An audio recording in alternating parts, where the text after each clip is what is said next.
Vous regardez du tic au tac sur GNG Média.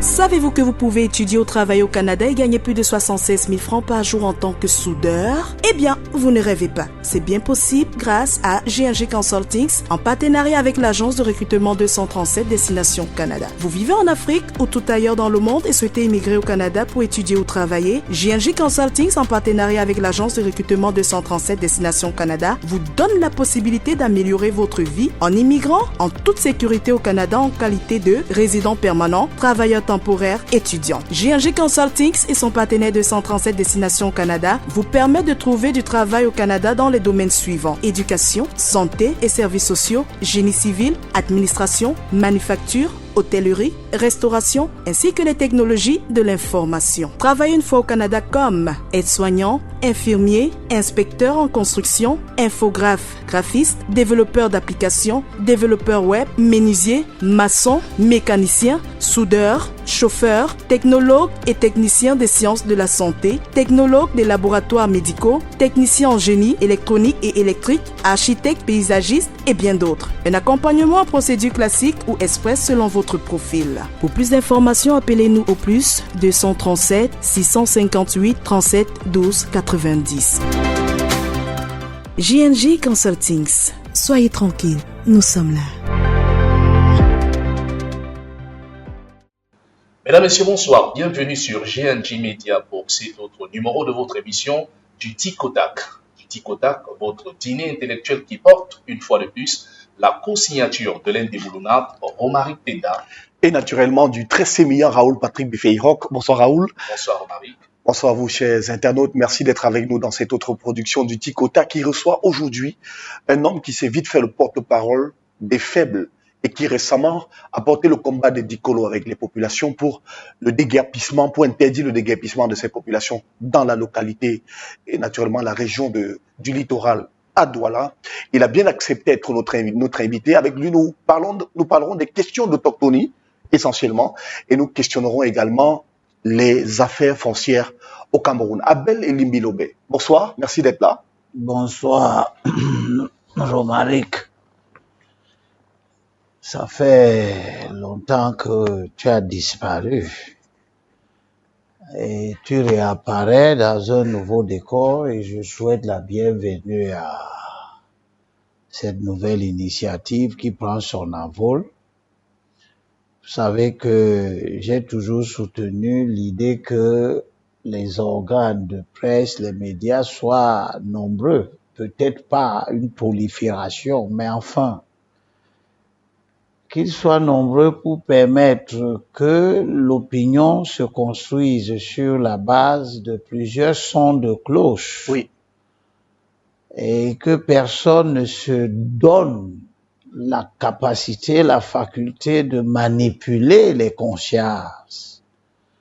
C'est à ce titre que modestement, je vous souhaite la bienvenue. J'ose croire que vous allez apporter une nouvelle pierre à cet effort qui consiste à faire que les gens aient la bonne vision, oui, la vérité des faits, oui, l'exactitude des différentes pensées. Tout à fait. Notamment sur des questions sensibles comme celle que vous prenez maintenant à cœur, la question des populations autochtones. C'est une réalité constitutionnelle, mais qui ne semble pas tout à fait convenir à tout le monde, alors que tout le monde est autochtone quelque part. Merci beaucoup, Abel Elimbilobe. C'est un jet d'entrée dans cette émission. Je rappelle et je précise juste que le projet GNG Media est un projet commun porté par une équipe essentiellement jeune, dynamique et qui travaille justement à apporter une vision nouvelle à la télévision. Et, bienvenue. Merci beaucoup. Notre slogan d'ailleurs, c'est l'innovation à outrance. Et vous verrez dans le cadre de cette émission, il y a plein d'innovations. Alors, entrons de plein fouet dans cette interview avec les Limbilobé, avec une question qui peut vous fâcher. Mais nous souhaitons que vous soyez calme quand même. Est-ce que vous êtes un tribaliste? Oui. Pourquoi vous êtes étonné? Si je vous avais dit non, vous aurez commencé à épiloguer. Je vous dis simplement oui. Et vous assumez? Ben comment? Je suis en train de... Vous me demandez si je suis tribaliste. Au sens où les gens utilisent ce terme-là, je leur dis donc je le suis. Et je leur demande, vous êtes quoi? Ceux qui me considèrent comme tribaliste parce qu'ils pensent que je dis des choses qui les heurtent. Eux, ils sont quoi? Et enfin, je fais remarquer que on dit que je suis tribaliste, mais je n'ai porté atteinte à l'intérêt de personne. Ceux qui disent que je suis tribaliste le disent parce que je me plains de ce dont souffre ma communauté, la communauté Sawa, et d'autres peuples autochtones de la région du littoral. Ceux qui nous font souffrir, je leur demande de dire ce qu'eux, ils sont. Parce que nous, on ne les fait pas souffrir. Alors, ceux qui vous font souffrir. Mais eux, ils nous font souffrir à plusieurs titres. D'ailleurs, la question foncière que vous mettez sur la table est révélatrice de nos souffrances. Mais il n'y a pas que la question foncière. Je parle aussi, depuis peut-être 2017, de la réduction de la représentation des communautés autochtones du littoral dans les institutions de représentation que sont l'Assemblée nationale et maintenant le Sénat. Est-ce que vous savez que le président de la République, qui a le pouvoir, d'après la Constitution, de dire en combien de personnes chaque région doit être représentée au Parlement, hein? Il a dit que le littoral doit être représenté par 19 personnes. Nous disons 19 sièges. Le Sud en a 11. L'Est, 11, l'Adamawa a 10, le Nord, 12, l'extrême Nord, 29, c'est la région la plus représentée, le Centre, 28, l'Ouest, 25, le Sud-Ouest, 15, le Nord-Ouest, 20. C'est le président qui a décidé qu'il en soit ainsi. Ça, c'est pour la représentation de toutes ces régions-là à l'Assemblée nationale, pas des députés. Au Sénat, il a estimé que toutes les régions se valent. Et comme les sénateurs ne représentent pas les populations ni les individus, mais les institutions qu'on appelle les collectivités territoriales décentralisées, il a estimé que la fonction de représentation des collectivités territoriales est égale pour toutes les collectivités. Du coup, même si une région a 15 communes ou 20 communes, etc., comme la région du littoral a 34 communes, alors que la région de l'Ouest, par exemple, en a 40, elles se valent. Et il a donc dit, au niveau du Sénat, qui est la chambre du Parlement où les institutions de la décentralisation sont représentées, c'est-à-dire que les sénateurs représentent les collectivités territoriales décentralisées, eh bien, il a dit tout le monde a le même nombre de sièges. Littoral 10, Centre 10, Sud 10, Est 10, Adamawa, etc.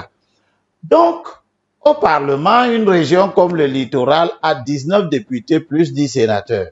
Ça fait 29 sièges. Mais est-ce que vous savez que les 29 sièges au Parlement sont occupés, de ces 29 sièges-là, il y a 13 qui sont occupés par des gens qui ne sont pas des ressortissants du littoral. À raison... Ils sont des ressortissants d'où? Je vais vous donner les détails. Oui. À raison de 9 députés, qui sont des députés du littoral, qui siègent dans la représentation nationale pour représenter le littoral. Mais qui ne sont pas des enfants du littoral. Il y en a 7 qui sont de l'Ouest Bamileke, 1 qui est de l'ouest Bamoun, c'est-à-dire originaire du Noun, Oui. ça fait 8, et un qui est anglophone, qui est originaire du sud-ouest. Hein? C'est le député aussi. Et je pose la question à ceux qui disent que je suis tribaliste. Au littoral, il y a donc un député originaire de la région anglophone. Vous imaginez un francophone député dans la région anglophone? Est-ce que vous avez un problème particulier avec ces communautés dont vous venez de citer? Non, je dis simplement qu'elles ne représentent pas, elles occupent des fonctions qui ne leur conviennent pas. Puisqu'il s'agit de représenter les communautés constitutives du peuple camerounais. Le Cameroun, c'est un agrégat de communautés. Oui. Les communautés Sawa, les communautés Grassfield, les communautés Bamoun, Tika, Ewondo, ainsi de suite. Et la représentation dite nationale, nous tous nous disons ça, Assemblée nationale. Si c'est une Assemblée nationale, c'est-à-dire l'endroit où les communautés constitutives de notre communauté nationale sont représentées, alors je regarde comment ça se passe. Et je constate que les 11 représentants du Sud sont des enfants du Sud. Les 11 représentants de l'Est sont des enfants de l'Est. Les 10 représentants de la Damawa sont des enfants de la Damawa. Mais pourquoi dans le littoral, il doit y avoir cette homogénéité de toutes ces personnes? C'est en quelque sorte la question que vous vous posez. Non, je ne sais pas la question. Ça, c'est vous qui posez cette question. Assumez votre question. Oui, moi, je ne pose pas cette question. La question que je pose, c'est que pourquoi les 10 représentants de la Damawa sont des autochtones de la Damawa? Il n'y a parmi les 10 de la Damawa aucun originaire du nord à côté, ni de l'est en bas. Les 29 représentants de l'extrême nord, ils sont Tupuri, Mundang, etc. Mais c'est des autochtones de l'extrême nord. Il n'y a pas un seul ressortissant du nord à côté. Donc, et j'arrive à l'ouest. À l'ouest, le président de la République a dit que le département du Noun, c'est-à-dire le terroir du peuple Bamoun et Tikar, ils ont 5 sièges à l'Assemblée nationale. Les 20 autres sièges restants, il les a repartis aux communautés constitutives du grand groupe ethnique Bamileke, à raison de 5 dans la Ménois, 4 dans le Bamboutos, 3 dans la Mifi, 2 dans la Mifi, 3 dans le Ndé, ainsi de suite au plateau. Chacun a sa part. Et je constate que pour les 5 sièges de la Ménois, il n'y a aucun Banganté dedans. Il n'y a aucun ressortissant Bandjounais dedans. Il n'y a aucun Bafoussam dedans. Il n'y a aucun ressortissant du Bamboutos dedans. C'est des ressortissants de la Ménois.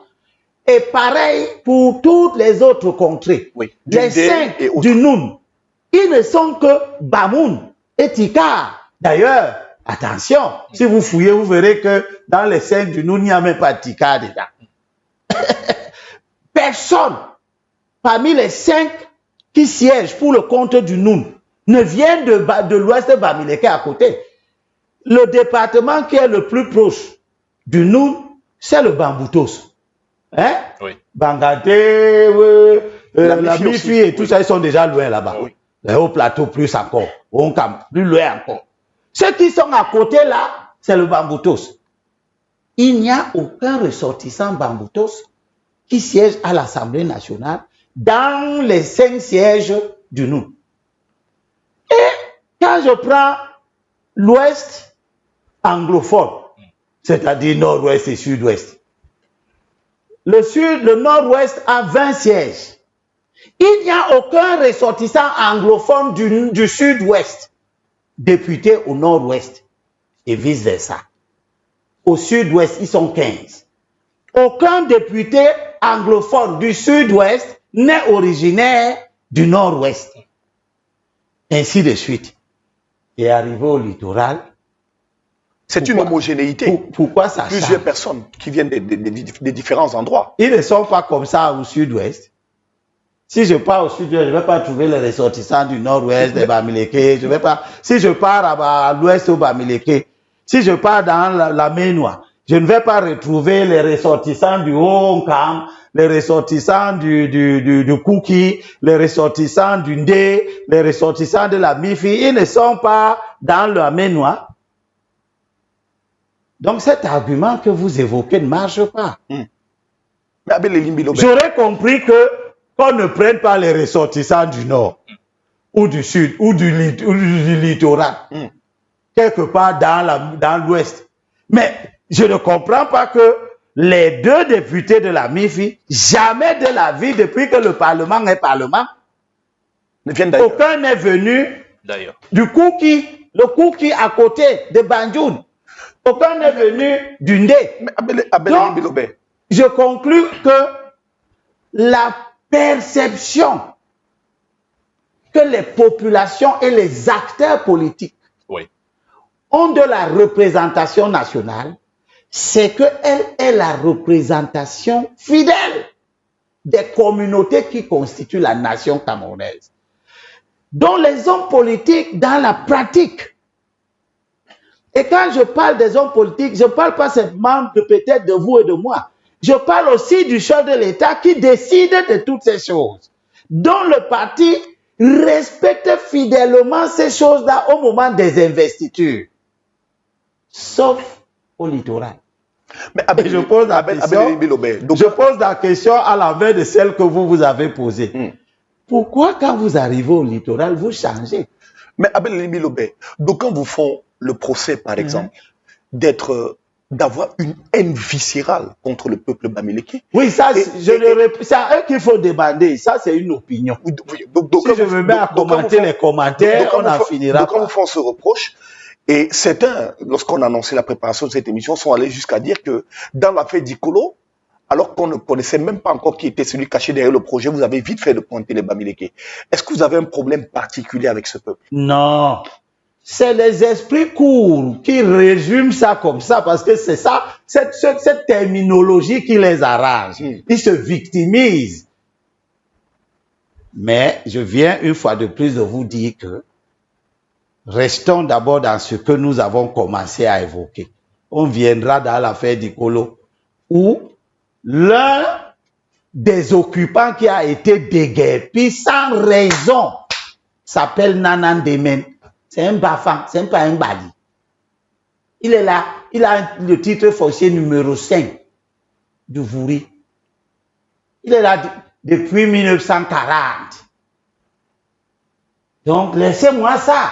Ceux qui parlent sont au quartier, ils sont au bar. Hein? Et Umberto Eco disait que les réseaux sociaux ont donné la parole à des hordes d'imbéciles qui hier parlaient au bar. Mais aujourd'hui, ils sont devenus plus que des prix Nobel. Chacun se lève, il ne connaît pas de quoi il parle, mais il parle quand même. Parce que c'est les réseaux sociaux, on peut même se cacher. C'est pour ça que je vous encourage.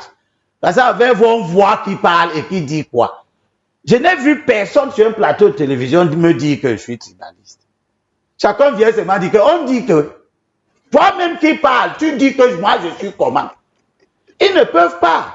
Parce que ce sur quoi on se bat ou sur quoi on table pour me qualifier de tribaliste, c'est des vérités, c'est des faits qui se produisent et qui se produisent au détriment de ma communauté. Personne ne peut refuser que ça nous coûte. Le littoral a donc 7 Bamis qui sont assis au siège des enfants du littoral. Il manque les enfants du littoral pour occuper leur siège.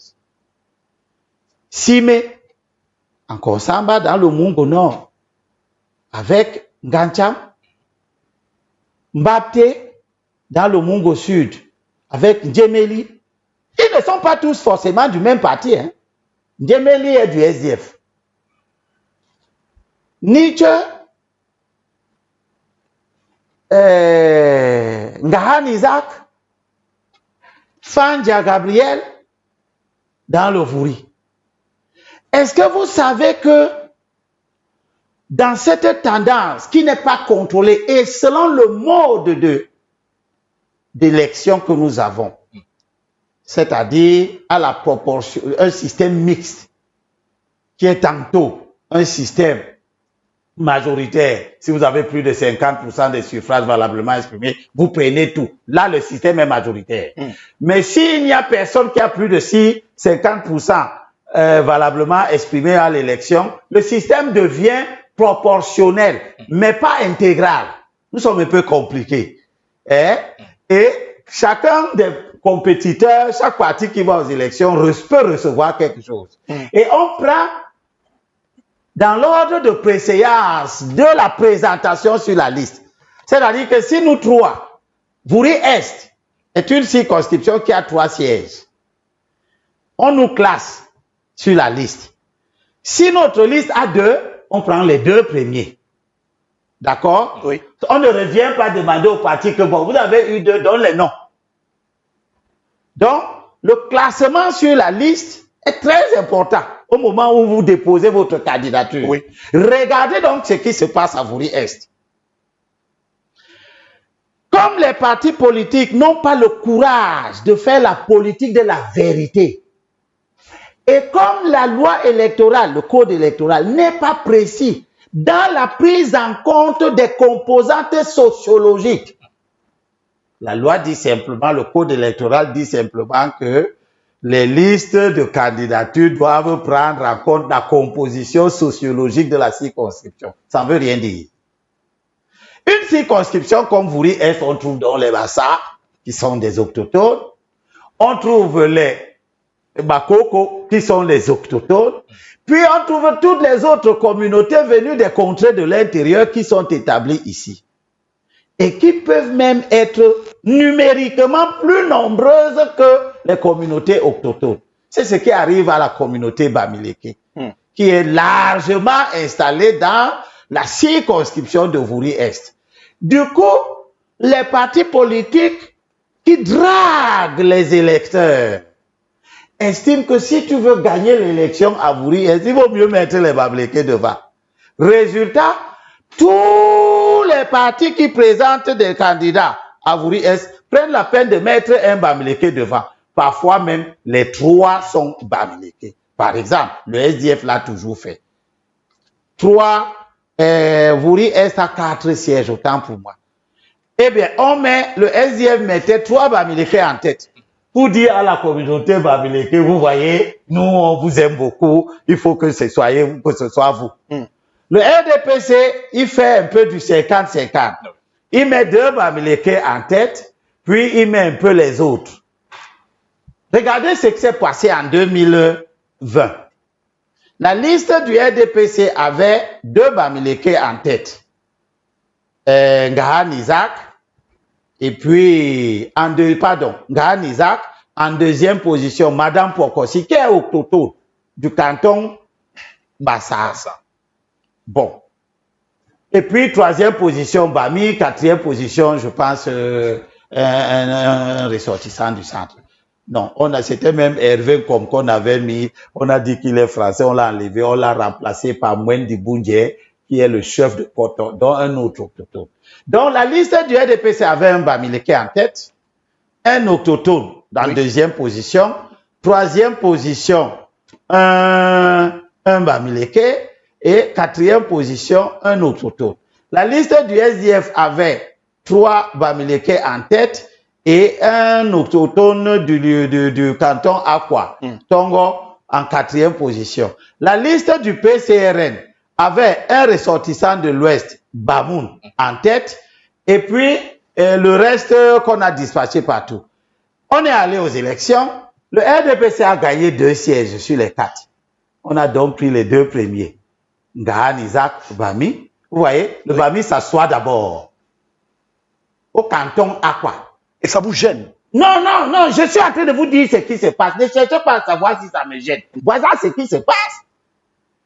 Mais oui, on fait aux élections, il faut représenter les communautés. Et délibération faite, c'est d'abord le Bami qui s'assoit. Est-ce que ça vous gêne, Elie Bilobé? Non, suivez mon raisonnement et Oui. puis vous allez poser votre question après. On a donc Mingahan Isaac.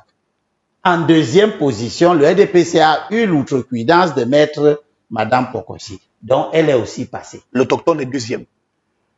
On a donné un siège au SDF. La tête de liste, c'était Nietzsche. On a pris Nietzsche. Oui. On a déjà 2 Bami sur 4 sièges. Puis, on a donné au PCRN un siège. Nourane Fotsing. Madame Fossing s'est aussi assise. Imaginez donc que le RDPC n'ait pas mis Madame Pokossi en deuxième position. Et qu'il avait fait comme le SDF. C'est-à-dire premier Bami, deuxième Bami.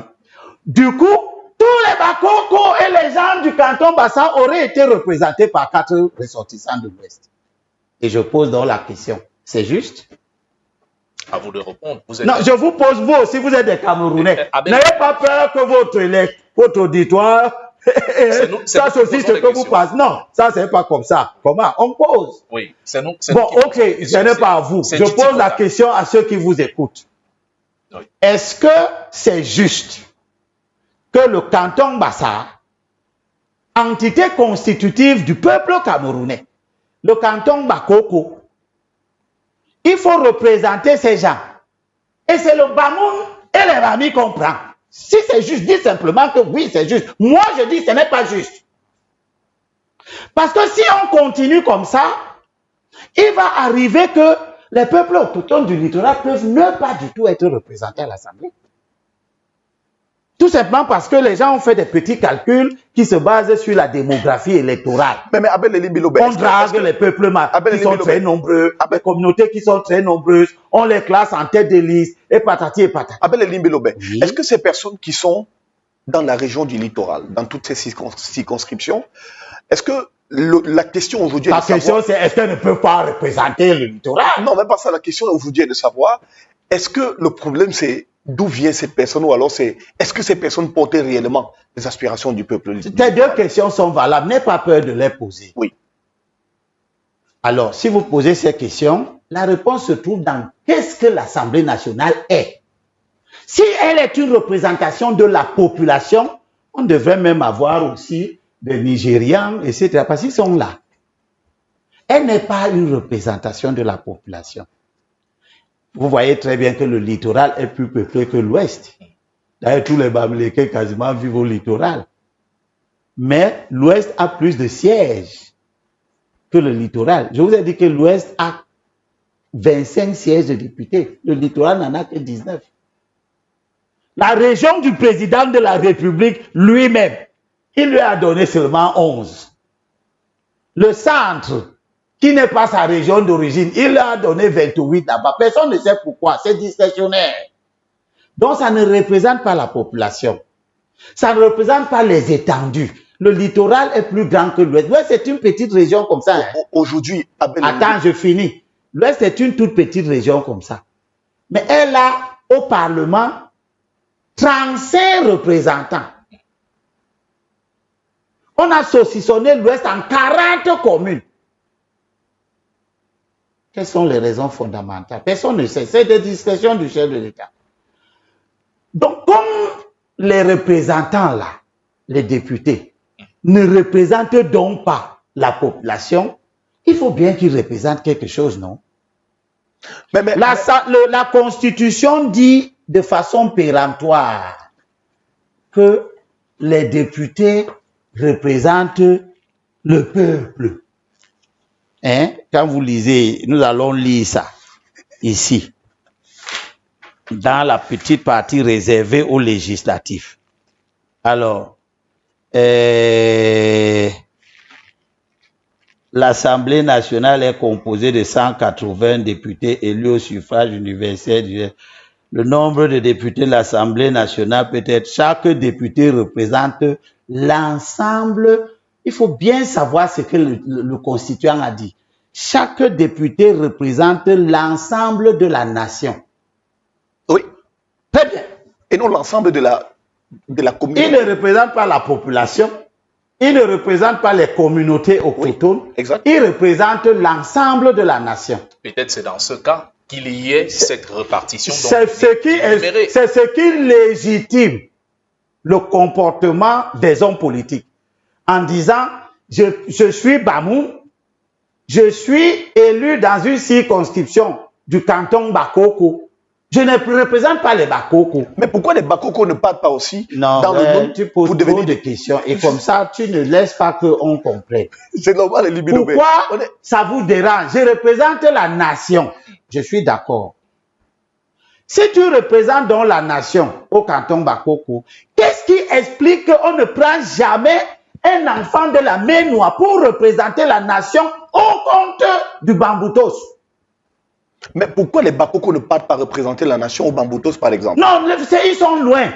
Ils sont juste ici. Prends à l'ouest seulement. Pourquoi le gars de la Ménois qui est là à côté? Personne n'investit un gars de la Mifi dans le Ndé. Personne n'investit un gars du Kouki dans les hauts plateaux. Chacun est investi chez lui. Dans 9 régions sur 10. La pratique doit nous dire qu'il y a quelque chose. Le test constitutionnel dit ceci. Mais la pratique, c'est quoi? Et je demande donc que ce que vous pratiquez ailleurs, que vous acceptez tous, pratiquez-le aussi au littoral.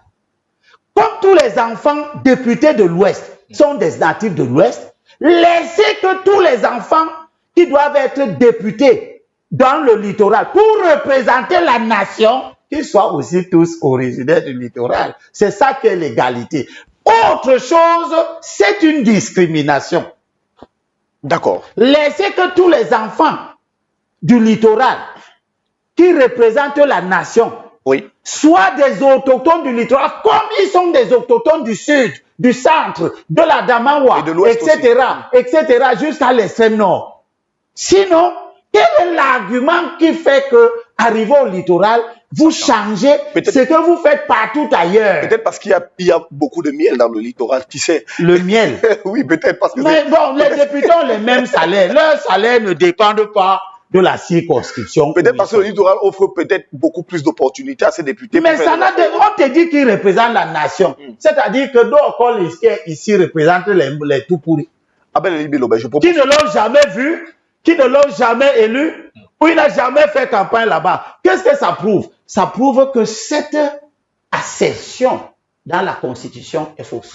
Je propose qu'on marque une pause à Abel Elie Bilobé, la première pause de cette émission. Raoul, on se retrouve dans la deuxième partie où nous allons parler effectivement des questions foncières, mais aussi revenir sur la notion d'autochtonie. À tout de suite. Vous regardez JNJ Média. Restez avec nous.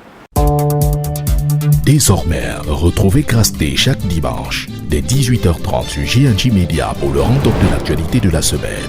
Le round-up de l'actualité est votre émission qui vous résume les faits majeurs ayant marqué l'actualité camerounaise, africaine et mondiale durant la semaine. Vous n'avez pas été au courant de l'actualité de la semaine? Pas de souci à vous faire. Grasté vous remet ça dans le round-up de l'actualité, uniquement sur JNJ Media, l'innovation à outrance. De retour sur ce plateau, vous êtes sur GNG Media, vous écoutez du TIC OTAC. Nous sommes en compagnie d'Abel Elie Bilobé, homme politique, qui a répondu à notre invitation. Abel Elie Bilobé, la gestion locale des terres provoque actuellement de sérieux conflits, non seulement entre locaux, mais entre autochtones et surtout des grands exploitants forestiers et industriels qui s'accaparent de vastes terres. Est-ce que cette situation vous interpelle? Elle m'interpelle beaucoup, puisque en tant que communauté autochtone, étant entendu que depuis nos ancêtres, nous sommes établis ici, nous n'avons pas de terres naturelles ailleurs. Donc, cette compétition complètement débridée, où nous sommes abandonnés à la loi de la jungle, en termes de... la jungle, c'est la loi du plus fort, non? Ici, le plus fort, c'est celui qui a le plus d'argent. Nous sommes abandonnés à cette loi-là, qui est une loi qui n'a jamais sa place au sens dans la République, au sens du contrat social de Rousseau. La République, ça protège tous ses enfants. Et la Constitution dit dans le préambule, et c'est la première fois que le mot autochtone entre dans le jargon juridique, constitutionnel. C'est très fort. Constitutionnel, c'est au plus haut niveau. Non? Tout à fait. C'est pas Elimbi qui a amené ça. Vous voyez donc pourquoi quand les gens disent que je suis tribaliste, ils sont à côté de la plaque. On n'a qu'à dire que Biya est tribaliste. La Constitution dit l'État assure la protection des minorités et, écoutez bien, préserve les droits des populations autochtones conformément à la loi. Cela veut dire qu'il existe des populations autochtones. Sinon, on ne mettrait pas ça dans la Constitution. Absolument. Cela veut dire que ces populations ont des droits qui sont spécifiques. Je ne dis pas que c'est au littoral. Et qu'il faut préserver. Je dis que tout autochtone a des droits spécifiques. Qu'il soit autochtone de l'Ouest, si je pars à l'Ouest, à Bagadé, l'autochtone, il existe ou il n'existe pas. Vous êtes de l'Ouest, non? Il n'y a pas les autochtones là-bas. Si. Pourquoi quand on parle de ça, on fait comme si les autochtones, on parle seulement de ces droits-là? Les Ewondo sont les autochtones de Yaoundé, non? Les Boulous ne sont pas autochtones de Yaoundé. C'est vrai, non? Les Etones ne sont pas autochtones de Yaoundé. Les Manguissa ne sont pas des gens de Yaoundé. Les mafias, tous ces gens du Mbam là, ils ne sont pas de Yaoundé. Ils sont autochtones aussi là-bas. Et ce que la Constitution dit ici les concerne tous. Quels sont ces droits-là dont la Constitution parle? Les droits préserve. Il s'agit de préserver. Ça veut dire quoi? Ça veut dire que ces droits existaient avant. Oui. On les garde comme tels. Tout à fait. Donc les populations autochtones sont considérées comme les populations premières. On sait qu'il y aura le mouvement de population. Les gens viendront d'ici pour aller s'installer ailleurs. Mais on reconnaît que chaque terroir a ses populations premières. Au vu de la Constitution. Au sens de la Constitution. Au vu de cette... Quels sont donc ces droits? Au vu de cette Constitution, Abel Elimbi-Lobé, que vous évoquez, il y a quand même qu'au Cameroun aujourd'hui, il existe un profond malaise foncier dans pratiquement toutes les régions où l'on enregistre des sérieux désagréments sur le plan foncier. Est-ce qu'aujourd'hui le Cameroun est devenu une sorte de poudrière? Mais ça va le devenir si on laisse des textes sans y mettre le contenu. Les textes deviennent comme des contenants vides, des récipients, mais il n'y a rien dedans. Et puis chaque préfet, chaque sous-préfet, chaque fonctionnaire, chacun qui est plus fort que toi peut y mettre ce qu'il veut. Et ça peut donc donner la poudrière. C'est ce qui légitime votre émission. Comme d'autres. La préoccupation est devenue grandissante. Vous avez vu, les réseaux sociaux s'enflamment depuis quelques jours parce que le professeur Claude a dit. Oui. Et puis tout le monde a fait une petite poignée. Pour l'essentiel des ressortissants de l'Ouest. Qu'est-ce que vous pensez de ça? Pourquoi les ressortissants de l'Ouest ont un comportement qui est que quand on parle d'autochtone, ça crée des utilitaires. Je me souviens, quand nous sommes sortis du grand dialogue, la loi sur le Code général des collectivités territoriales a été promulguée. Alors que la Constitution, qui date de très longtemps, avait déjà dit, dans le cadre des collectivités territoriales décentralisées, que dans les régions, le président du conseil régional doit être un autochtone de la région. Pour la Constitution, ça s'était arrêté là. Mais comme il n'y avait pas encore de région, ça n'a semblé déranger personne.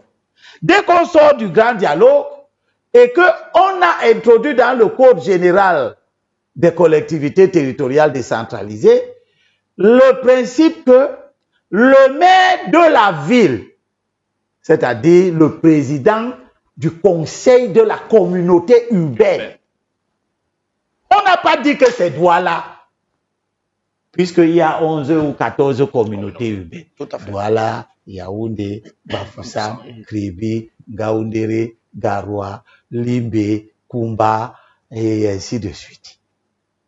Mais on a dit le maire doit être un autochtone de la région de rattachement de la collectivité territoriale. Il y a eu un débat où il n'y a eu que les ressortissants de l'Ouest qui ont fait ce débat. Uniquement. Uniquement. Rappelez-vous, vous voyez vos archives, vous voyez les Ndjamen, tous ces gens qui Et passaient. qu'est-ce qui peut expliquer ce comportement d'après Mais c'est ça que tout le monde demande à savoir. Pourquoi cette affaire vous dérange? Vous qui êtes aussi autochtone. Quand on est donc parti élire les maires des villes, cette loi a fait que, quelle que soit la nature du corps électoral, c'est-à-dire quels que soient les gens qui sont dans le conseil de la communauté urbaine, les conseillers municipaux des 6 arrondissements de la ville de Douala, des 7 arrondissements de Yaoundé, des 3 arrondissements de Bafoussam, ainsi de suite. Qui que vous soyez, quelle que soit votre ethnie, vous allez choisir un maire parmi les autochtones. Du coup, la question n'est plus le rapport démographique. Ça n'a plus d'importance. On a solutionné un problème quand même. Bamileke, soyez nombreux n'importe comment. Même si vous êtes seul au conseil, dans tous les conseils municipaux de la ville de Douala, sachez qu'au moment de lire, vous allez nous donner un autochtone. Résultat des courses, tous les partis politiques, lorsqu'ils sont en train de faire la compétition au niveau des municipales, sont obligés de penser aux autochtones. Le droit, la préservation des droits des populations autochtones commence donc à avoir... Et c'est ce qui s'applique aujourd'hui avec les différents maires de ville. On peut observer effectivement qu'ils sont essentiellement autochtones. Mais ils n'ont pas qu'ils sont essentiellement. Ils sont seulement autochtones. Tout à fait. Sauf que ils le sont à Douala. Et c'est un autochtone du Mungo qui est maire de la ville de Konsamba, malgré que le maire de Konsamba, 2 ou 1er Bamileke, etc. Arrivé à Bafoussam, c'était un Bamileke ou un Bamoun ou un Tikar qui se rend toujours et toujours, parce que vous faites comme ça, mais si demain on découvre le pétrole ou l'uranium quelque part à l'ouest, les entreprises commencent à s'installer. Les gens viendront de partout pour venir à... Il n'est pas sûr que les Bamileke seront encore nombreux par rapport à la population, au ratio. Les problèmes que nous connaissons ici pourront être connus là-bas. J'avais attiré l'attention au grand dialogue sur ce qui arrive à Kribi. Il y a encore quelques années, les Batanga, les Mabia, les Goumba, ils étaient entre eux, il n'y avait aucun problème. Et puis on est venu créer le port autonome de Kribi. Une bonne chose. Du coup, le port fonctionne comme un appel. Et c'est légitime. Aux étrangers. Les gens partent. Non, pas aux étrangers. Au peuple camerounais des contrées de l'intérieur. Les gens viennent de Yaoundé, ils viennent du sud, ils viennent de l'est, partout. Et la Constitution leur garantit ça. La Constitution dit que tout homme a le droit de se fixer en tout lieu et se déplacer librement. Mais attention, il y a une suite. Que ceux qui utilisent cette disposition ne lisent jamais. Allez-y. La suite, c'est sous réserve des prescriptions légales relatives à l'ordre, à la sécurité et à la tranquillité publique. Et même là, le législateur, le constituant n'est toujours pas clair. Si j'étais à sa place, je serais encore plus clair. Nous sommes dans le foncier. Si vous étiez à sa place. On va revenir. Oui. Parce que jusqu'à maintenant, vous voyez comment j'amène progressivement les raisons légitimes de la dangerosité de la question foncière qui vous préoccupe. Oui. Les sources des problèmes fonciers sont là-dedans, Alors, dans ces dispositions. Parce que vous allez voir, dans la loi, le décret de 1976, qui dit comment on obtient un titre foncier, qui dit d'ailleurs ce que c'est que le titre foncier. C'est le président Ahidjo qui fixe les conditions. On est en 76, Biya n'est pas encore président. Article 1er. Oui. Le titre foncier est la certification officielle de la propriété immobilière. Il n'y en a pas deux. Il n'y a pas deux documents. Celui qui a le titre foncier, c'est lui qui a le sol. Même pas le certificat de propriété. Non. Je viens de lire. Le titre, tu as dit le titre foncier. On n'a pas dit le titre foncier, le certificat de propriété, Oui. les ci ou les ça. Si tu veux savoir ce que c'est que le certificat de propriété, tu vas lire dans la loi sur l'urbanisme. Il en parle. C'est un document d'information. Mais ici, le titre foncier, c'est une certification. Oui. C'est le titre foncier qui certifie que Romaric Tenda est le propriétaire de cette partie du domaine national du pays. Et une fois que le titre foncier a fait ça, cette partie-là n'est plus un domaine national. C'est un domaine privé. Ça appartient à Romaric Tenda. Tout à fait. Vous voyez donc que la manière dont nous gérons la question de l'autochtone va avoir des incidences. Parce que, plus loin, le chef de l'État va dire comment on obtient le titre foncier. Il va dire. Le président Ahidjo. Oui, on est à l'époque, mais ça a été modifié après, en 2005, sous le président Biya. Il va dire que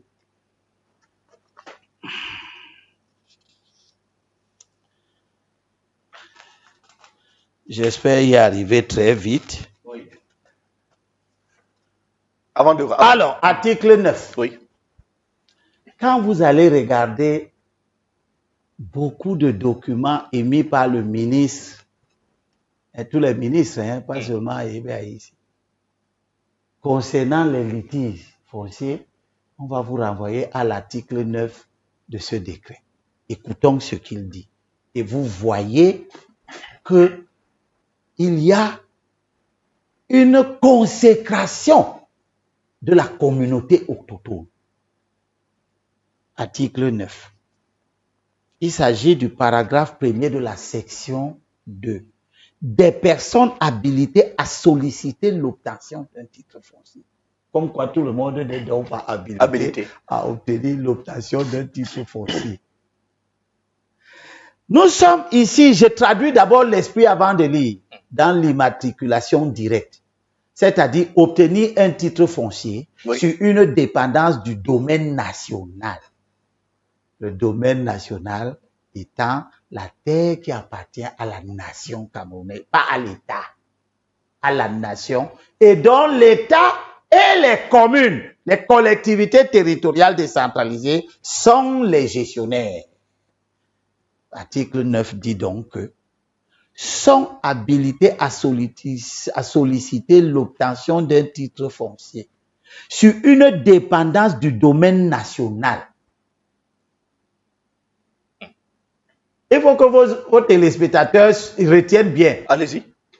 Une dépendance du domaine national, c'est-à-dire un morceau du domaine national qu'elles occupent ou exploitent.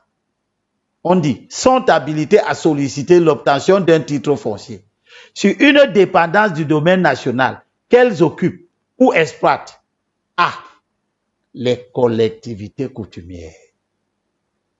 On est sur l'autochtone.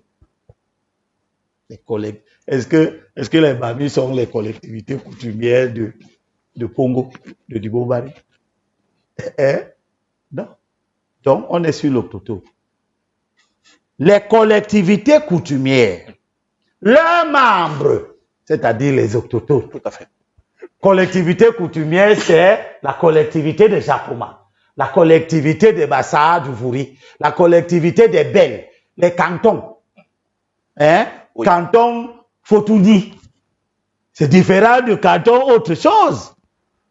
On dit que ce sont les collectivités coutumières.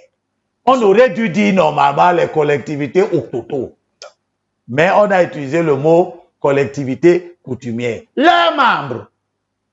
Toi, tu es membre d'une collectivité coutumière, quelque part. Tu peux donc là-bas demander l'immatriculation directe. C'est-à-dire demander au Cameroun, à l'État du Cameroun, de te rendre propriétaire d'une dépendance du domaine national.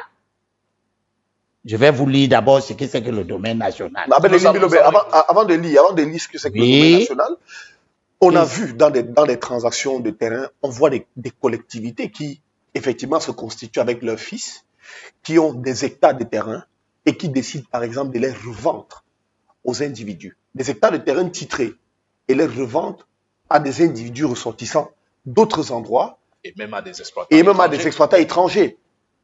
Est-ce que ceux-là n'ont pas le droit également de demander un titre foncier? Non, après si avoir vous acheté. aviez bien compris, vous ne devez pas poser ces problèmes. On est en train de vous dire qui peut demander à d'être propriétaire. C'était un élément factuel. On est en train de vous dire au quotidien, Elie Milobé. qui peut demander à être propriétaire d'une petite partie du Cameroun. On te dit les collectivités coutumières. Qu'est-ce que ça veut dire? Ça veut dire que vous pouvez demander ça que là où vous êtes établi. Est-ce que la collectivité coutumière, la communauté coutumière, là, je parle de collectivité, est-ce que la collectivité des Aquas peut aller demander le titre foncier dans le Bamboutos? Non. Par conséquent, Ils ne sont pas collectivité coutumière là-bas. Par conséquent, tous ceux qui achètent le terrain à Douala, par exemple, qui ne sont pas Sawa, qui ne sont pas Douala, n'ont pas le droit de demander le titre. Mauvais raisonnement. Dites-moi. Ce n'est pas ce que le législateur C'est une dit. question qu'on pose. Le législateur est en train de dire que pour prendre une partie du domaine national qui n'est pas encore une propriété de quelqu'un, il n'y a que les membres, les collectivités coutumières, leurs membres, et il continue, ou toute autre personne de nationalité camerounaise, à condition que l'occupation ou l'exploitation soit antérieure au 5 août 1974, date de publication de l'ordonnance numéro 74/1 du 6 juillet 1974, fixant le régime foncier. Alors cette ordonnance-là, 5 août 1974, oui. C'est la date où le président Ahidjo avait fait l'ordonnance qui est comme la loi, le code foncier. Il n'y a pas deux. L'ordonnance, vous savez ce que c'est, non? Naturellement. L'ordonnance, c'est que le président demande au Parlement de se dessaisir de ses pouvoirs pour les lui donner, pour que lui il légifère à la place du Parlement. Mais toute cette Ensuite, il y a une deuxième catégorie de personnes qui peuvent avoir. Ce sont les personnes dessus de leurs droits par l'application des articles 4, 5, 6 de l'ordonnance dont nous venons de parler. Fixant le régime foncier. Ces personnes, c'est qui? C'est tous ceux qui avaient des papiers consacrant leur propriété, qui relèvent de l'époque coloniale.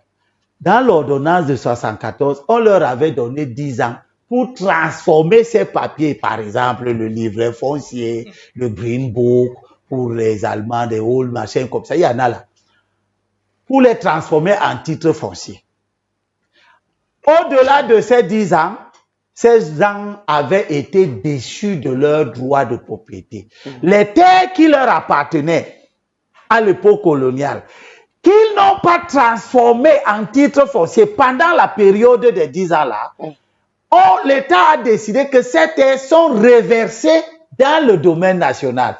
Et puis, l'ordonnance de 76 vient les réhabiliter en disant, tous ces gens-là étaient propriétaires, qui ont perdu leur terre parce qu'ils n'ont pas transformé leurs documents en titres fonciers, peuvent de nouveau solliciter les titres fonciers sur les terres qu'ils avaient. Ça, c'est l'immatriculation directe. Là. Dans le régime foncier, il est dit que tous ceux qui ne peuvent pas par immatriculation directe ne peuvent que par la concession. C'est les deux modes d'accession à la terre. Maintenant, quand toi, l'autotone, tu as acquis la terre par immatriculation directe, tu peux la vendre, la donner à qui tu veux. D'accord. Cela veut donc dire quoi? Cela veut dire que un Bamileke ne peut pas venir à Dibombari et obtenir des hectares par immatriculation directe. Parce qu'on doit au moins lui poser la question. Qu'est-ce que tu as fait à cet endroit-ci avant le 5 août 1974? Or, je vous rappelle que le 5 août 1974, le Cameroun a 14 ans. C'est un tout petit enfant. Tout à fait, après 60. Donc, si tu pars regarder tous ceux qui font cette mafia foncière, aujourd'hui, tu trouves des gens qui viennent d'ailleurs, ils sont à Kribi, ils ont 15 hectares. Mais est-ce que c'est par immatriculation directe? Nous allons évoluer. Est-ce que c'est pas en complicité avec des propres autochtones? Non, non, c'est pas une question de complicité avec les autochtones se plaignent. C'est une complicité avec les fonctionnaires corrompus. Parce que si on avait le temps pour vous montrer comment est la procédure, vous verrez que la procédure d'immatriculation directe, c'est que toi qui veux donc la terre, qui est un membre de la communauté autochtone, tu veux la terre parce que c'est là que tes ancêtres ont vécu. Tu n'as pas ailleurs où tu peux aller demander la terre. Et ça, moi, je peux quitter pour... Je suis né en Vogada. Il y a 61 ans. Et si je peux quitter, j'arrive à Vogada. Je peux voir le chef de Vogada. Je lui dis que mon père était ici. Donne-moi le terrain. Je ne suis pas un enfant de là. Je peux le faire à Dibombari. Je peux avoir le chef autour. Donne-moi le terrain. Il me donne. Mais je ne peux pas aller en Bouddha le faire. Bon. Maintenant, on dit que tout Camerounais toute personne de nationalité camerounaise aussi peut demander. Oui. À condition d'avoir fait une mise en valeur avant le 5 août 1974. Ça veut dire donc que si moi je m'en vais dans le Bamboutos, j'écris au sous-préfet, le sous-préfet va faire ce qu'on appelle une commission consultative qui comprend tous les ministères, qui comprend le chef traditionnel, les notables. Et on va me dire, tu veux qu'on te donne le terrain ici, tu as fait quoi ici? Quelles sont les mises en valeur que tu as faites ici? Je n'ai pas fait de champ ici. Moi, je n'habitais pas là. Parce que quand on parle de mise en valeur au sens de l'ordonnance de 1974, Aïdjo a été allé loin jusqu'à ce que même une simple piste, c'est-à-dire que Romaric Teda est mon cousin, il habitait de l'autre côté. Je passais souvent ici pour aller le visiter. Ça suffit. C'est considéré comme mise en valeur. L'esprit de la mise en valeur, c'est que vous avez fait là quelque chose qui montre la présence de l'homme à cet endroit-là. C'est ça la mise en valeur. Ce n'est pas les châteaux d'eau. D'accord. Vous comprenez? Ça peut même être un manguier que tu as planté. Ça peut être des pâturages. Ça peut être une petite cuisine de rien du tout. Pourvu que tu aies fait ça avant le 5 août 1974. D'où vient-il donc que tu arrives dans des villages, et en particulier des villages du littoral, parce que c'est nous qui souffrons. Là, on vous a compris. Voilà, tu arrives, tu n'es pas du littoral, et on te fait une immatriculation directe sur une terre où tu n'as jamais habité avant le 5 août 1974. Tu n'as rien planté, tu n'as rien fait là. On n'a pas consulté le chef supérieur. On n'a pas consulté les notables. Toi-même, tu as peut-être 40 ans seulement. Mais je parle de août 74. 74 aujourd'hui, c'est quel âge? Aujourd'hui, nous sommes déjà à près de 50 ans de 74, non? Là, toi, tu n'as même pas 50 ans. On vous a compris sur la... Comment tu as fait pour dire que tu as fait des mises en valeur à Dibombari sur 40 hectares? On vous a compris. Bon, je vous explique comment on fait. Oui, on vous a compris. Non, laisse-explique. On évolue. Comme ça, ceux qui veulent continuer ce comportement sauront comment ils doivent faire. On va évoluer. Tu sais comment on fait? On va évoluer là-dessus. Tu vois le sous-préfet, tu lui donnes l'argent. Une fois que tu lui as donné l'argent, il reste dans son bureau. Lui-même, il fait la commission consultative. Il met les noms de quelques fonctionnaires, il les appelle, il leur donne aussi un peu d'argent, et tout signe là-bas entre eux, boum boum, et on te fait sortir le titre foncier. Moralité, les litiges sont partout. Je sors de Dibombari, avant-hier, où le maire, vous avez vu une petite perception de la commune de Dibombari avant l'échangeur de Bekoko. Il y a une petite perception là. Oui. Quelqu'un vient, il dit qu'il a un titre foncier à cet endroit. Il fait mettre des bornes. Puis il va voir les gens à Yaoundé. On lui donne l'autorisation d'occuper le domaine public routier à cet endroit où il veut faire un parking pour un centre commercial. Le maire dit, mais comment? La mairie a un parking à cet endroit. Vous voyez un petit parking, un petite gare routière. Tout à fait. Puis la perception. Et le maire est en train de construire les locaux pour la police municipale de Dibombari aussi à cet endroit. Comment tu peux faire? Le maire saisit le ministre envoie le sous-directeur des domaines. Il passe par Nkonsamba, il prend le chef service départemental du cadastre, etc. Ils viennent. J'étais là. Le sous-directeur demande que le domaine public routier part d'où à où. Le chef service départemental du cadastre ne connaît pas ce qui est prévu par les textes. Il se met à barbicher. C'est grave. Le directeur dit que c'est 75 mètres à partir du centre de la route nationale. Oui. Parce que ça, c'est pour la route nationale. Et vous savez que Douala, Nkonsamba, c'est la nationale numéro 3. On prend le mètre. On met 75 mètres. Le fameux titre foncier se retrouve dans le domaine public routier. Même la perception même que le maire même a construite là se trouve dans le domaine public routier. C'est-à-dire que tout le monde est dans la faute. Mais, et puis, mais le maire, lui, c'est un démembrement de la puissance publique. On peut comprendre. Ils pourront toujours s'entendre parce que le maire peut repartir demander au ministre des Domaines que, ok, cette dépendance du domaine public routier, la donne-la moi. Puisque je suis ton petit frère. Et il va lui donner pour faire ce qu'il veut. Mais il ne peut pas la donner à un tiers. Maintenant, le titre foncier de ce monsieur se retrouve dans le domaine public routier. Je vous pose la question. Qui a fait ça? Les techniciens du cadastre de Nkonsamba, ils ne savent pas où s'arrête le domaine public pour délivrer un titre foncier à quelqu'un en route. Le terrain de ce monsieur est en route. D'accord, vous avez fait une illustration parfaite. Nous allons évoluer. Vous parliez tantôt d'une compétition malsaine qu'il y a dans cette conquête spatiale. D'après nos confrères du site Investi au Cameroun, des données publiées en 2019 par la China Africa Research Initiative, une organisation rattachée à la faculté des études internationales de l'université Johns Hopkins aux États-Unis, place le Cameroun comme premier sans second des pays où la Chine a beaucoup investi sur le plan agricole.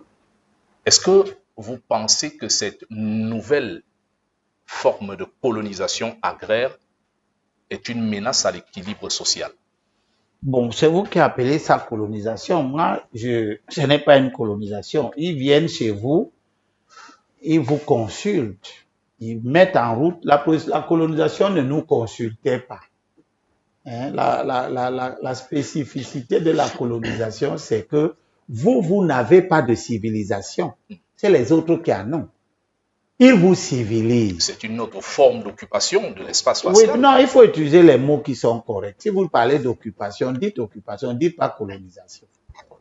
C'est ce que j'ai commencé à dire, que ce n'est pas la colonisation.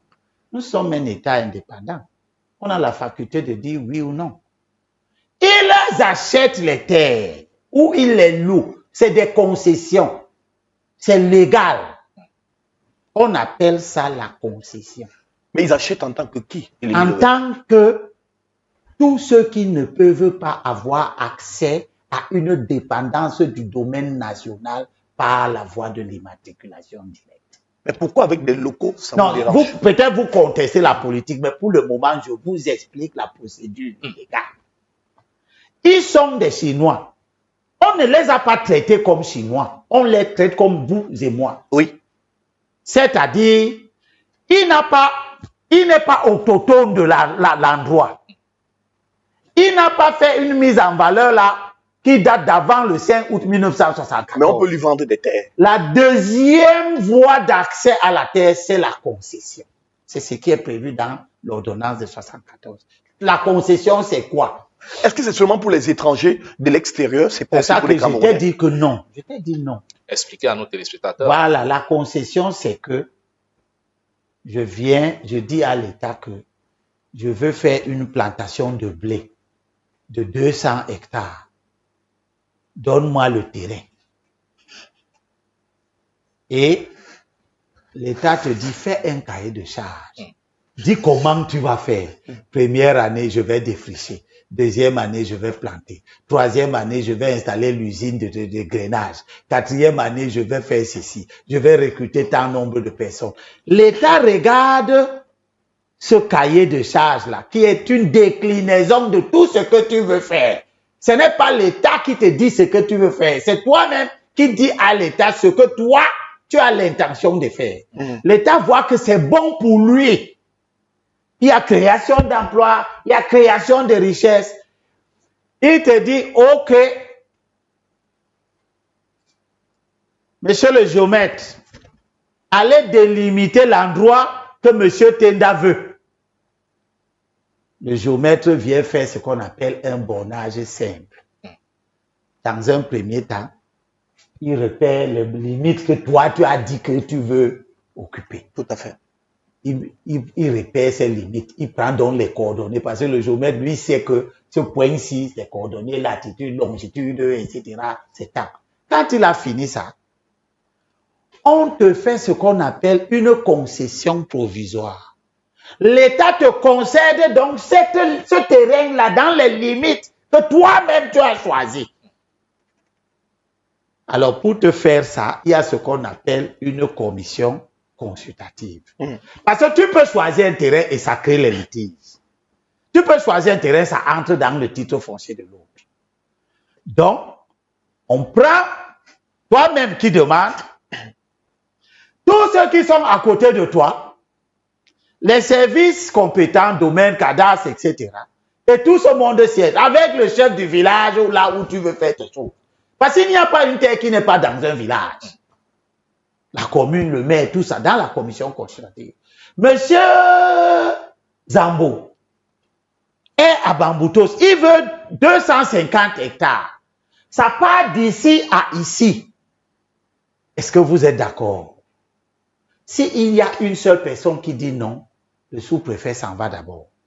Il dit à monsieur Zambo que allez obtenir une main levée. On appelle ça une main levée. C'est-à-dire, elle va t'entendre avec ceux qui font opposition.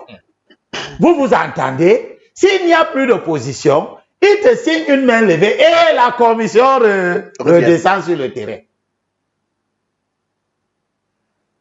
Quand il n'y a pas d'opposition, tout le monde est d'accord, les limites sont satisfaisantes, on ne prend pas le titre foncier de tel, on n'est pas entré dans un marigot, on n'est pas entré dans le terrain de l'autre village, etc., etc. L'État te donne une concession provisoire de 5 ans. Pour que tu fasses donc ce que tu as dit, oui, qu'on voit. Si tu fais, au bout de ces 5 ans-là, la même commission redescend. Elle constate ce qui a été fait. Elle fait un rapport. Si rien n'a été fait, comme dans la plupart de ces 10 000 hectares que les gens prennent partout, ils ne font rien, les gars. Par conséquent, les gens, la commission consultative fait un rapport que tu n'as rien fait. On annule la concession provisoire. La terre qu'on voulait te donner rentre dans son état initial. elle était une dépendance du domaine national, ça redevient le domaine national. Messieurs, partez avec vos projets, vous n'avez rien réalisé. Si par contre, vous avez commencé à faire quelque chose, ça n'a pas été jusqu'à ce que vous avez dit dans le cahier de charge. Oui. Le ministre peut estimer que, ou vous-même, vous pouvez estimer que, ouais, j'ai commencé, je n'arrive pas à terminer parce que moi-même, j'étais même malade pendant 3 ans, j'ai même failli mourir et tout. Donc vraiment, accordez-moi encore 5 ans supplémentaires. On fait ce qu'on appelle une prorogation de la concession provisoire. Passons au cas où vous avez réalisé, c'est satisfaisant. Tout le monde voit que vous avez coupé les arbres, vous avez planté, le blé est en train de pousser, ça, on récolte ça, vous avez mis l'usine et tout ça. On vous donne une concession définitive. Sur la base de ce que vous avez fait. Sur la base des réalisations que vous avez faites. Et le ministre des Domaines écrit au conservateur foncier de la localité pour lui dire que ce terrain-là, donne-le à ce monsieur qui est en train de développer. On transforme donc la concession en titre foncier. Tu deviens propriétaire de la terre. Parce que tu as fait la mise en valeur. Tout à fait. Allez donc voir ce qui se passe. Toute cette terre que les gens achètent. Qui d'entre eux a respecté la procédure? Qui? Et beaucoup achètent, font de nombreuses années sans jamais viabiliser. Alors, le discours qui est simple, c'est celui que Romaric a tenu. Oui, ce sont les autotours. Oui, c'est avec la complicité de les élites. Quelles élites? Est-ce qu'on vous a parlé que c'est une affaire d'élite? On vous dit une procédure avec des gens qui doivent être là, des chefs, etc. Le cas de Dicolo est bon à évoquer. Évoquez-nous ça. Nous sommes à quelques jours du premier anniversaire du drame. Où en est-on aujourd'hui avec ce projet? Je vous rappelle que quand j'ai commencé à poser cette question-là, j'avais en main la lettre du préfet du Vouri appelant le roi Bel à venir participer au paiement des indemnisations. Et j'avais aussi la réponse du roi Bel qui dit au préfet, je ne viens pas parce que vous avez fait cette affaire, vous ne m'avez jamais consulté. Qu'est-ce que cela veut dire? Cela veut dire que la commission, ici il ne s'agit pas de la commission consultative, ça a un autre nom. Oui. Ça s'appelle commission de constat et d'évaluation. Quand le ministre des Domaines déclare que des travaux qui vont être faits ici, qui sont d'utilité publique, c'est ce qu'on appelle la DUP, déclaration d'utilité publique. Ce n'est pas déclaration d'utilité publique du sol. On dit, c'est écrit dedans, que les travaux de construction de la télévision GNG Media sont déclarés d'utilité publique. Sur la surface donnée, on met les coordonnées. Ce sont les travaux qui sont d'utilité publique. Pas le sol. Quand on a déclaré les travaux d'utilité publique, le préfet convoque. D'ailleurs, l'arrêté de déclaration d'utilité publique, dans son article 2, tous les arrêtés, c'est le schéma légal. Dans l'article 2, le ministre demande au préfet de créer la commission de constat et d'évaluation. C'est cette commission-là qui comprend le délégué, puis les élus locaux, maires, députés, chefs traditionnels, notables. C'est cette commission qui dit, monsieur, vous voulez faire quoi? Je veux construire un hôtel de 12 étoiles. Ok, très bien. On a déclaré d'utilité publique vos travaux. C'est ici que vous pouvez faire ça. La commission de constat et d'évaluation, si vous lisez ces missions, elles sont décrites par la loi sur l'expropriation. C'est cette commission qui trouve le terrain pour vous. C'est la commission là qui vous dit que c'est ici que vous pouvez faire cette affaire. Dans le cas de Dikolo, ça a été biaisé. Le roi dit, je ne suis pas au courant. Hmm. Vous êtes venu choisir même cet endroit. Qui vous a donné ça? Qui vous a dit de venir choisir? Moralité, le supposé investisseur a choisi lui-même son site. Et il y avait une lettre du délégué départemental des domaines. Estampillé confidentiel. Où il est en train de dire à cet investisseur-là, allez choisir l'endroit. Et vous venez me dire. Mais ne dites à personne. C'est écrit. J'ai montré ça à la télévision partout. Le faux a commencé. Là où c'est une commission qui devait choisir le site, c'est l'intéressé qui choisit l'investisseur. Il y a eu vice de procédure. Il tombe, il fait donc son choix. Et, parce que tout ça se passe, le décret d'expropriation ne sort pas encore. Le décret d'expropriation sort quand la commission de constat et d'évaluation a fini de déterminer l'endroit. On a regardé qu'est-ce qu'il y a à cet endroit, qu'est-ce qu'on va enlever, qui on va casser, quelle est la nature des maisons qu'on va casser, quelle est la nature de l'occupation du sol, ainsi de suite. Est-ce que c'est les gens qui ont des titres fonciers? Est-ce que ce sont des gens qui sont seulement assis? Parce que l'indemnisation dépend de tous ces facteurs. Moi qui suis propriétaire du sol, avec mon titre foncier, et toi qui habites seulement, qui n'a pas le titre foncier, on ne nous indemnise pas de la même manière. Tout à fait. Moi, je perds une propriété. Toi, tu perds simplement une jouissance. On ne nous indemnise pas de la même manière. C'est la commission de conseil d'évaluation qui fait donc tout ça. Détermine le montant des indemnisations. Quand on a fini, les noms des personnes à indemniser. Quand on a fini, le Premier ministre ou le chef de l'État prend donc le décret d'expropriation. Parce que dans le décret d'expropriation, on cite les gens qu'on a. On va casser, oui. Et on donne le montant de l'indemnisation. On dit qui paye. Parce que la loi, je parle de la loi, pas du décret. La loi dit que l'expropriation frappe exclusivement la propriété privée. Donc, on ne prend qu'à des propriétaires. Si toi, tu étais un simple habitant, tu n'es pas exproprié. On ne t'a rien pris. On ne t'a pas pris le sol.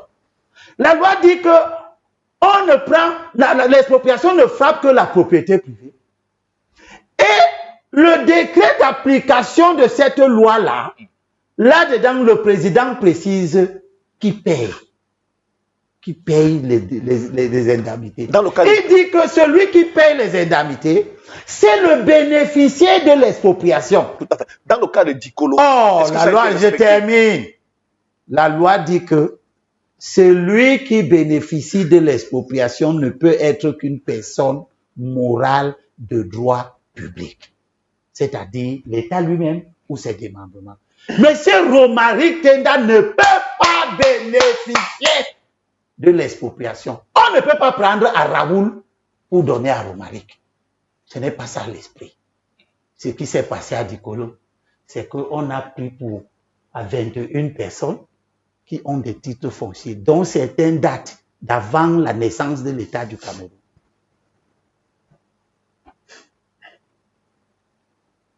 On brise leurs maisons, on détruit tout ça. On donne à M. Elimbi dans le but de donner à un opérateur qui va construire l'hôtel. Mais ce n'est pas exactement ce qu'on fait. Et c'est ça la mafia. On prend pour donner à l'État. Puisqu'on dit que le bénéficiaire doit être une personne morale de droit public. On dit donc, bon, ok, on exproprie donc au profit de l'État. L'État, oui. Puis, l'État, parce qu'on dit expropriation pour cause d'utilité publique. Donc, l'État doit être quelqu'un qui veut faire quelque chose sur ce terrain. Mais ici, à Dikolo, l'État ne veut rien faire. Il n'a aucun projet. L'État fait un bail à un opérateur privé. Qu'est-ce que cela veut dire? Ça, c'est le caméraman. Il s'appelle qui? Monsieur Zambo. Zambo. Monsieur Zambo est propriétaire d'un terrain. Monsieur Raoul veut ce terrain pour construire sa maison d'habitation. Il part voir Yebe Aïssi. Yebe Aïssi fait une déclaration d'utilité publique que la construction de la maison de Raoul de Romaric Tenda est d'utilité publique sur le terrain des Zambo. On raconte n'importe quoi. Le Premier ministre fait un décret d'expropriation qui prend le terrain des Zambo au profit de l'État. Et l'État signe un bail avec Romaric. Et Romaric vient s'installer à la place des Zambo pour 20 ans. C'est de la filouterie. Ou ceci, Alors, ou cela. Où en est-on aujourd'hui avec cette affaire? C'est ça, Dicolo. Comment a-t-elle évolué cette affaire? C'est ça, Dicolo. Mais c'est encore plus pire et iconoclaste. Parce que quand on s'en va donc faire que le Premier ministre fasse un décret, on dit que le terrain qu'on va exproprier, titre foncier numéro 750 Vouri, est un titre foncier de 143 mètres carrés, qui se trouve à Daïdo, à Bonantouné. Et on dit dans le même décret d'expropriation que on va aussi prendre le domaine national à concurrence de 2 hectares. C'est-à-dire qu'on va à Bonantouné, on exproprie quelqu'un. On vient à Bali, on prend le domaine national et on mélange les deux, ça fait 2 hectares et on donne à l'État du Cameroun. Voilà. Et du coup, lorsqu'il faut appliquer, le préfet et ses amis qui l'entourent dans cette mafia se rendent compte que mais il y a erreur. Comment on va prendre un terrain à Daïdo, puis le reste de domaine public à Bali? On fait alors comment? En bas, le tchoukou-tchoukou, on dit non, casse tout le monde. Casse tout le monde. Quand tu vas casser tout le monde, ils vont un peu crier. On va leur donner un peu d'argent. Et le préfet entre en action. Il casse 21 titres fonciers qui ne sont pas dans le décret d'expropriation. C'est-à-dire le Premier ministre n'a pas dit de casser ces gens. Le préfet les casse. Les Moukouribel, les Moudouté, tous ces gens, les Nanandémen, les Liba, avec la tombe de Madame Veuve Liba là-dedans. Liba, le père, avait acheté ce terrain chez le frère de Douala Mangabel. Des choses comme ça. On casse tous ces gens-là. Les gens commencent à crier. On fabrique un groupe d'individus qui descend sur le terrain pour recenser les gens qu'on va indemniser. On recense tout le monde, sauf les propriétaires des titres fonciers. Puisqu'on ne les connaît pas, puisqu'on a dit que c'est le 750, et le 750 se trouve à Daïdo, personne n'est allé à Daïdo voir où se trouvait le 750. Qu'est-ce qu'on fait donc? Dans le recensement des personnes à indemniser, on commence à prendre les noms des locataires. On prend les noms des locataires, on prend les noms des gens qui habitent là comme ça, on fait une liste de gens et on ne dit pas qui paye. L'argent sort d'où? Personne ne sait. Dans la loi, il est prévu que l'autorité qui paye les indemnisations doit être connue. C'est pas une affaire que on vous appelle au Abonanjo dans un bureau. Ouais, toi, c'est Romaric Tenda. Ah oui, on regarde. Ah oui, d'accord. Tu as 250 000. On prend 250 000, on te donne. C'est pas comme ça. Qui paye cet argent?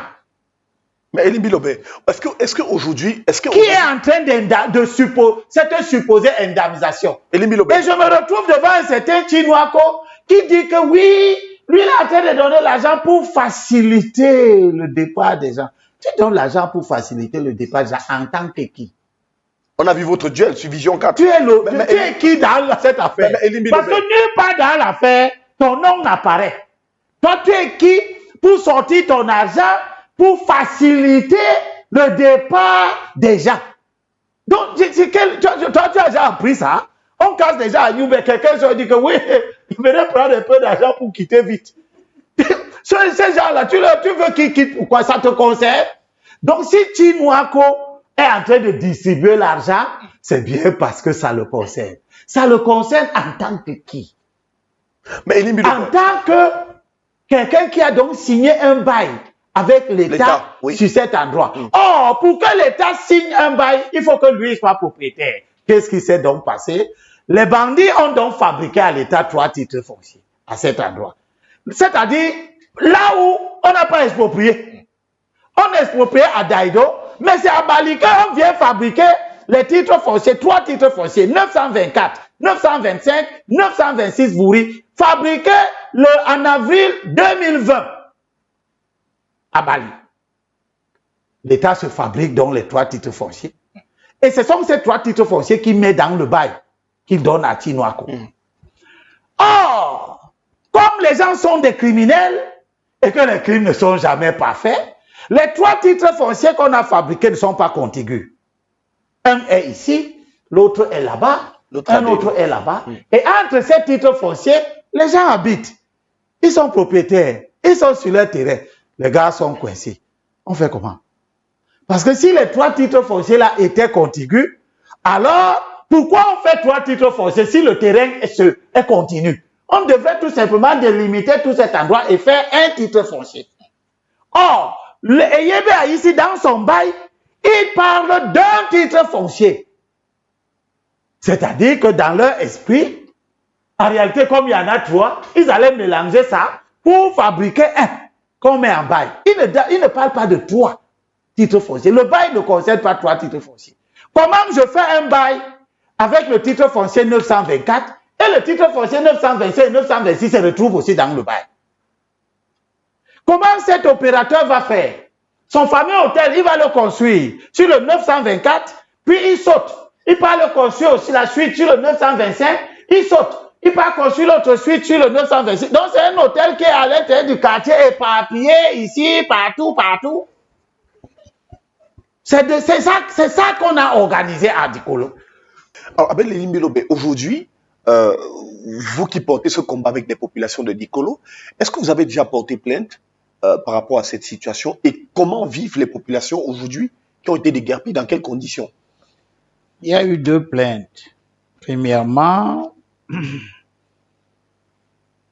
contre le décret d'expropriation à la Chambre administrative du littoral. L'action est conduite par Maître Seke. Il veut obtenir l'annulation du décret d'expropriation.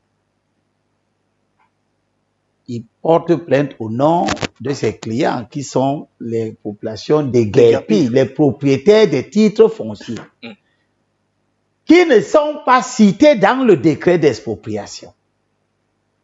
Et comme d'habitude, dans la pratique des tribunaux administratifs, on prend la requête, on l'envoie à l'autorité qui est mise en cause. Oui.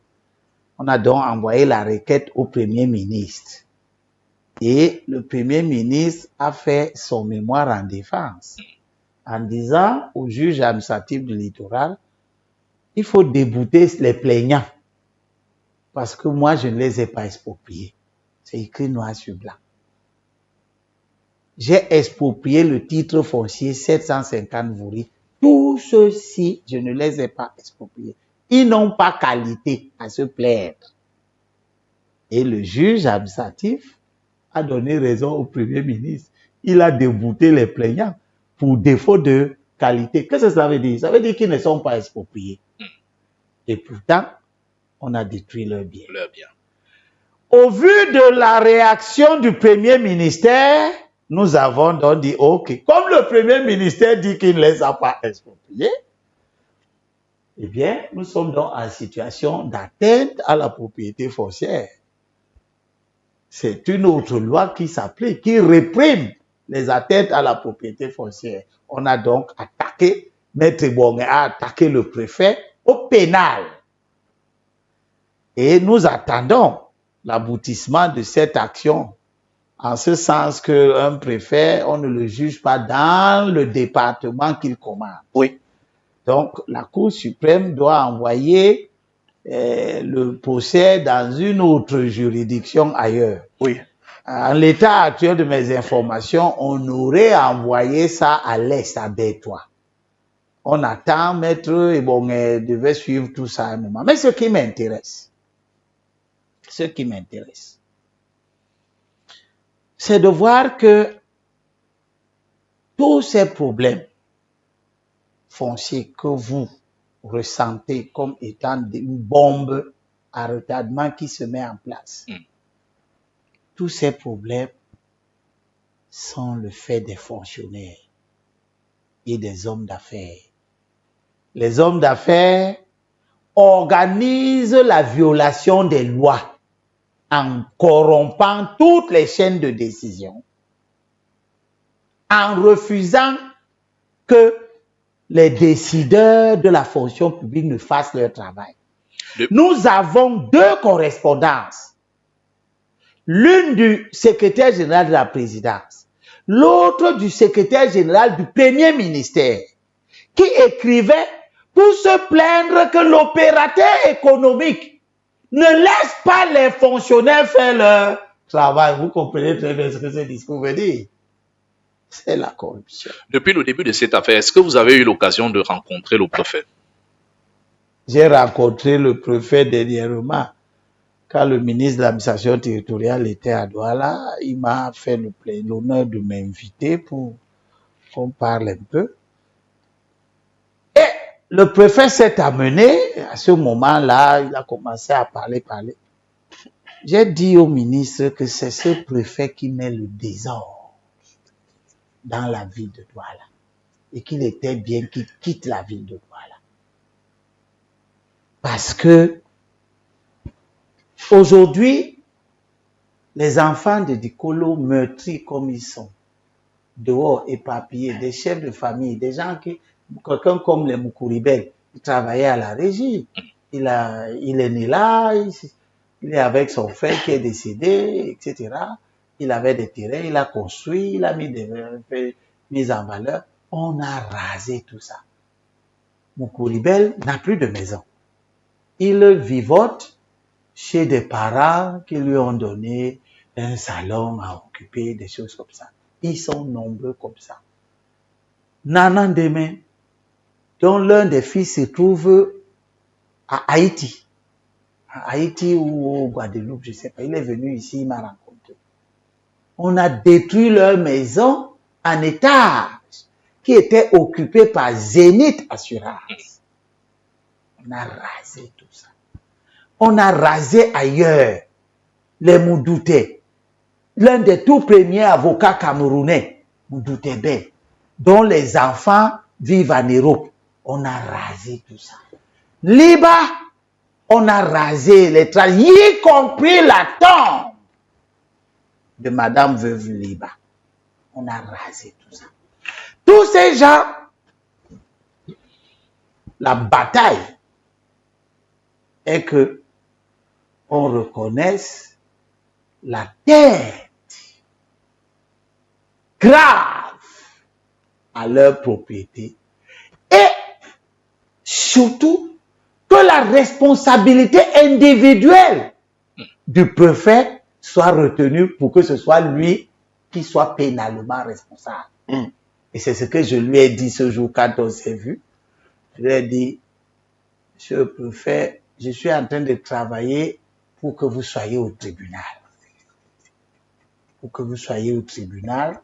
Parce que quand vous serez au tribunal, vous serez seul. Vous verrez personne dans la haute hiérarchie ne viendra au tribunal avec vous. Parce que personne ne vous a dit de les casser.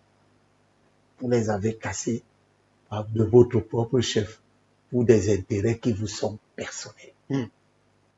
Le mémoire en défense du Premier ministre est clair. Il a dit qu'il n'a pas cassé tous ces gens. Oui. À Daïdo, là où se trouve le titre foncier 750 qui est dans l'expropriation, on a détruit personne. Le gouverneur a dit qu'il a fait une commission. j'étais membre de la sous-commission chargée de la question foncière là, à Dikolo, parce qu'il y avait 2 Que devient cette commission? La commission, c'est de ça que je parle. Nous avons fait des travaux et nous avons fait un travail simple, propre, net et sans ambiguïté. Maître Bonga et moi-même qui étions membres de la commission, nous avons demandé qu'on fasse la carte de Dikolo et de tous les titres fonciers qui existent. Qu'on les représente. C'est tout. On envoie ça au chef de l'État. Et on a fait la carte de Dikolo. Oui. Elle a montré tous les 21 titres fonciers. Et comment les 3 titres fonciers qu'on a fabriqués à l'État du Cameroun en avril 2020, c'est-à-dire il y a 2 ans ou 3 ans. 3 ans. Comment le 924, 925 et 926 Sont positionnés. sont posés sur les titres fonciers d'autrui. L'État ne vous a rien demandé. Le Premier ministre n'a pas demandé de faire à l'État du Cameroun des titres fonciers à cet endroit. Le chef de l'État n'a pas dit de faire des titres fonciers à cet endroit. L'État du Cameroun, le gouvernement n'a aucun projet à cet endroit. D'accord. Vous venez, vous fabriquez illégalement parce que un titre foncier compose sur un autre titre foncier. Cette façon de faire est illégale. Illégal. D'accord. Et l'ordonnance, le décret du président de 76 est très clair. Si 2 titres fonciers sont faits sur un même terrain, tous les 2 sont annulés. On fait des enquêtes pour voir qui est le vrai propriétaire, à qui on fait ensuite un titre foncier en annulant le frauduleux. D'accord. L'État du Cameroun est venu trouver ces enfants-là à cet endroit. Ils n'ont pas de titre. L'État n'a pas à se faire des titres fonciers à cet endroit. Merci. Actuellement, tout est gelé et nous préparons le 1er anniversaire de ce drame. Je profite donc de l'antenne que vous avez. Ce sera peut-être votre mot de fin parce que nous sommes arrivés au terme de cette émission. Pour dire que tout le monde perçoit qu'il y a un grand malaise dans le pays avec la question foncière. Ce que les enfants de Dikolo ont vécu et que je viens de vous expliquer, n'oubliez pas cela. Ça peut arriver à chacun d'entre vous. Dès lors que nous sommes dans un pays où on piétine l'article 95 de la loi sur l'urbanisme. Écoutez ce qu'il dit. L'État, la sécurité foncière urbaine est assurée par l'État aux détenteurs des titres de propriété. Les gens qui ont des titres fonciers doivent être protégés pour que le titre foncier ne devienne pas un papier, un chiffon qui ne sert absolument à rien, alors que le titre foncier est un document économique. Il est utilisé dans les banques pour lever les crédits, il est utilisé dans les sociétés par action pour prendre des actions, il est utilisé comme des cautions de tas de transactions économiques. Si nous laissons que le titre foncier soit galvaudé, il est évident que nous allons devant un pays avec des problèmes inextricables. C'est pour ça que je vous invite à vous lever tous. Le 14 mai prochain, À Dikolo, nous allons communiquer un petit programme d'action. Nous demandons à tous ceux qui nous ont aidés, qui nous sont venus en aide, dans le cœur, comme sur le terrain, de revenir encore. Notre lutte n'est pas terminée. d'accord. Nous avons gelé la situation. D'accord. Ce que j'appelle les bandits ne sont pas parvenus encore à arracher les terrains. Nous sommes en train de montrer qu'ils n'ont pas de droit à cet endroit et que ce sont les enfants de Bali. Préservation des droits des populations autochtones. Mais les enfants de Bali ne sont pas simplement des autochtones. Ils ont les terrains légalement avec titre foncier. Sécurité urbaine doit être assurée par l'État. Tout à fait. Les 2 choses dans le même corps. Merci, Elie À Bilobé. tous les points de vue, Merci. ce qui leur arrive doit nous empêcher de dormir parce que ça peut nous arriver. On dit en Douala que ce qui se passe dans la maison des poules peut se passer aussi dans la maison des canards. Merci beaucoup, Elimbi Lobé. Est-ce que nous pouvons vous donner comme assurance et que, effectivement, vous êtes à GNJ Média, une équipe de GNJ Média se déploiera sur le terrain le 14 mai pour couvrir cette actualité et nous savons que vous êtes un chef de file avec les populations. On fera un reportage ou pourquoi pas des reportages sur la question afin de porter plus haut ce combat avec vous. Et merci que vous m'ayez invité. J'espère que vous avez vu que je suis tribaliste. C'est aux téléspectateurs, aux internautes dans tout le monde a vu que voilà le tribalisme. Merci beaucoup Raoul, c'est la fin de cette émission. Merci également à vous de nous avoir suivis. C'est la fin de cette autre édition du Tic au Tac avec Abel Elimbi Lobé. Merci à l'équipe technique qui a travaillé autour de cette émission, chapeautée aujourd'hui par NMZ. Merci à Gilles Noubissi. Merci surtout à celle qui coordonne et supervise cette émission, j'ai nommé Grâce T. Quant à nous, on se retrouve bientôt avec un autre invité, avec le même plaisir et le même désir. D'ici à là, continuez de suivre l'actualité sur JNJ Média. N'oubliez pas, 2 programmes essentiels sont en cours et sont à venir sur JNJ Média, à savoir le traitement de l'actualité au quotidien avec la signature de Grâce T qui va effectivement parcourir avec nous le round-up de l'actualité et un autre programme au féminin qui arrive bientôt sur JNJ Média, baptisé Les Influenceuses, mais alors les vraies influenceuses. On se retrouve bientôt avec un autre invité. Continuez de suivre l'actualité sur nos différentes plateformes qui s'affichent actuellement au bas du petit écran. À très vite.